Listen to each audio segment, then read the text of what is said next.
Imagine for a moment that every major decision in your life, your job, your money, your goals, even your happiness is influenced by one invisible force.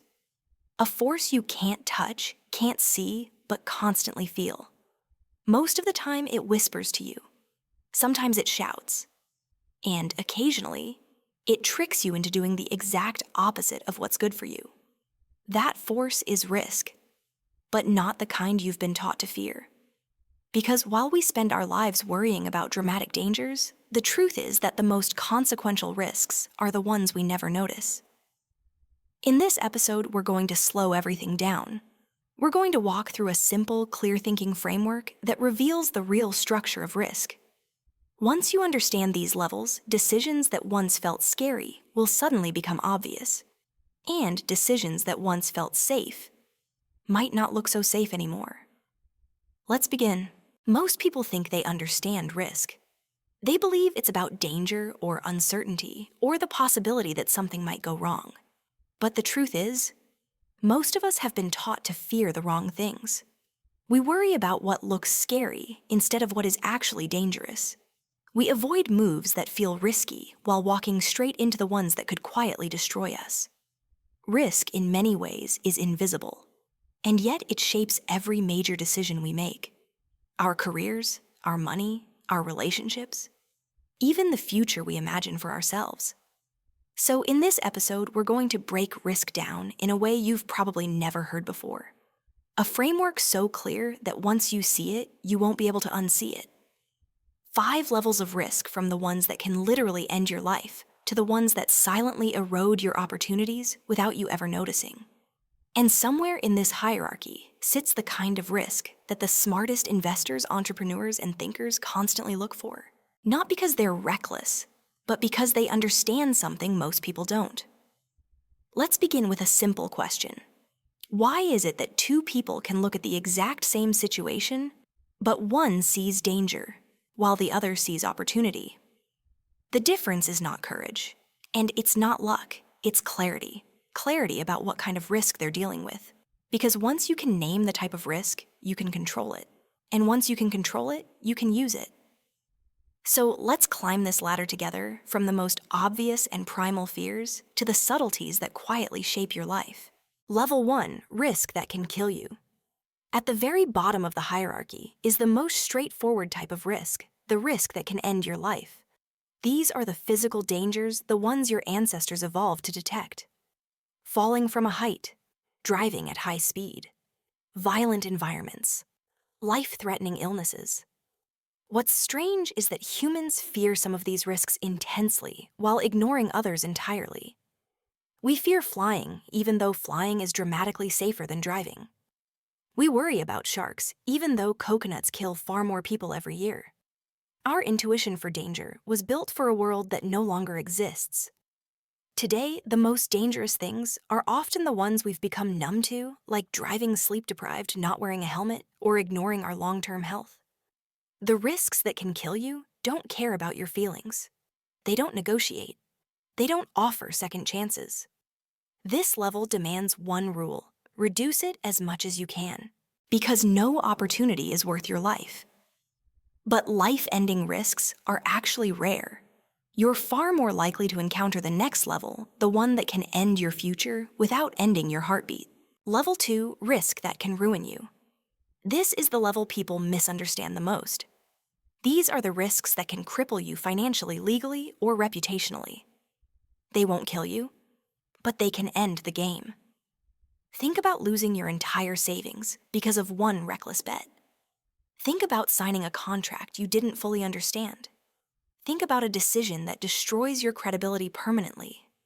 These are the types of risks you can't simply walk away from. They don't give you a clean reset. You may still be alive, but the fallout can take years, sometimes decades, to undo. If level 1 is about survival, level 2 is about stability. And here's the irony: people often treat level 2 risks casually. Traditional financial advice tells you to take risks while you're young. But it never explains that not all risks are equal. A risk that can wipe you out is not a risk you should take at any age. The proper response to level 2 risks is simple: Avoid exposure to catastrophes. 2. Never take a risk where the worst-case scenario is start over from zero. Once you can recognize level 1 and level 2 risks, you can avoid the two categories that destroy most lives.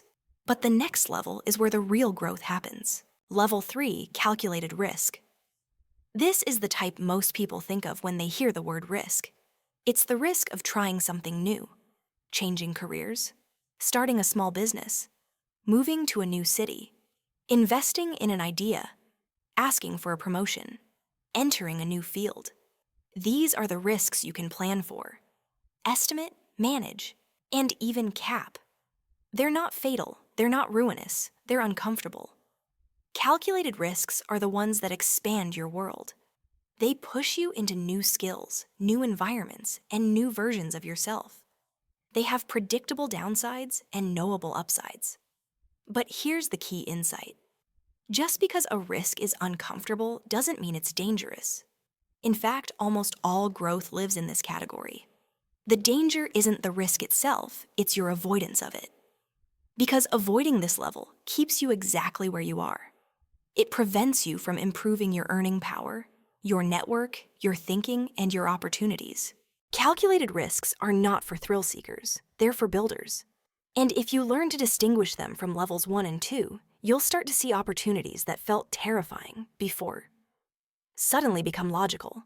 But there's a higher level still, the level the wealthiest and smartest people in the world obsess over. Level 4, asymmetric risk. This is the golden category, the type of risk that makes people wealthy, that grows careers exponentially, and that transforms lives over time.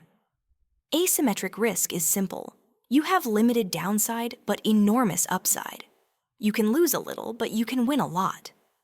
Starting a small online business with almost no upfront cost asymmetric. Publishing content online asymmetric. Building a personal brand asymmetric. Learning a skill that compounds over years asymmetric. Experimenting with ideas that cost little, but could open massive doors asymmetric. This is the same logic behind venture capital creative careers and innovation. You place small bets repeatedly. One success pays for dozens of experiments. The key is that the downside is always capped. The only people who avoid asymmetric risk are the ones who don't understand it. They assume all risk is dangerous because they've never separated the types. Once you see level 4, clearly your life changes. You stop asking, what if this goes wrong? And instead, you ask, what if this goes right? Level 5, hidden risk. This is the most subtle and the most dangerous. Hidden risks are the risks you don't see until the consequences arrive all at once. Having only one source of income, relying on one skill that's slowly becoming obsolete, staying in an industry that's being automated, playing it safe for years, until you realize you're behind everyone who didn't. Hidden risk is silent. It feels comfortable, it feels predictable. But that comfort is the trap. Because hidden risk accumulates quietly while you continue living your routine, convinced everything is stable. The question to ask is simple. What risks am I taking? By doing nothing? The twist. The biggest risk is often doing nothing. This is the paradox. We spend so much of our lives avoiding things that look risky. But the riskiest decision of all is often the decision not to decide. The decision to stay where you are. The decision to postpone, to delay, to ignore, to wait. Every year the world changes. Technology changes. Industries shift. Opportunities open and close. Standing still is not safe. It is exposure. It is erosion. The person who avoids level 3 and level 4 risks will eventually suffer level 5 consequences. And that's the hidden truth. No risk is a myth. Not choosing is still a choice. And it comes with a cost. A practical 3-step framework. So how do you use all of this in real life? Here is the simplest, clearest method to evaluate any decision. Step 1, identify the level of risk. Is it life-ending, ruin-ending, calculated asymmetric? Or hidden step 2, measure the worst-case scenario. If everything goes wrong, what happens? Can you recover? If the downside is irreversible, it belongs in level 1 or 2. If it's manageable, you're in level 3 or 4. Step 3. Optimize for asymmetry. Reduce your downside. Increase your upside. Seek bets that cost little and teach a lot. Seek opportunities where failure doesn't hurt much. But success changes everything. This is how clear thinkers make decisions. Not with emotion, not with fear, but with structure. Conclusion: choosing your risk profile. You cannot avoid risk. You can only choose the type of risk you're willing to live with. Some risks destroy you. Some risks grow you.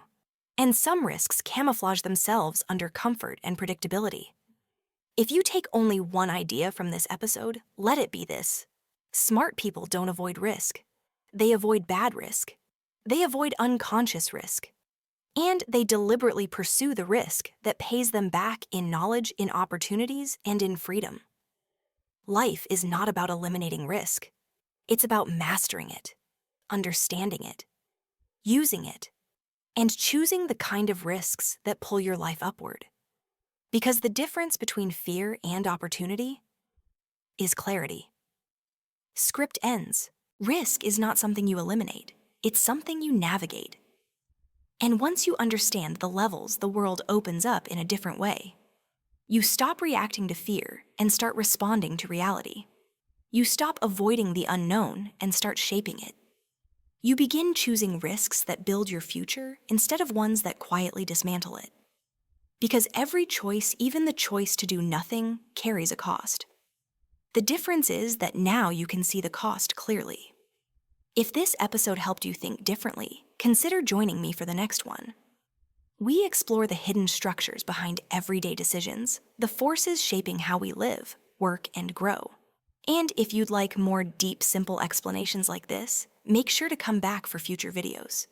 Until then, remember, the smartest people aren't fearless. They're simply clear. They've learned to understand risk and use it, and now so have you.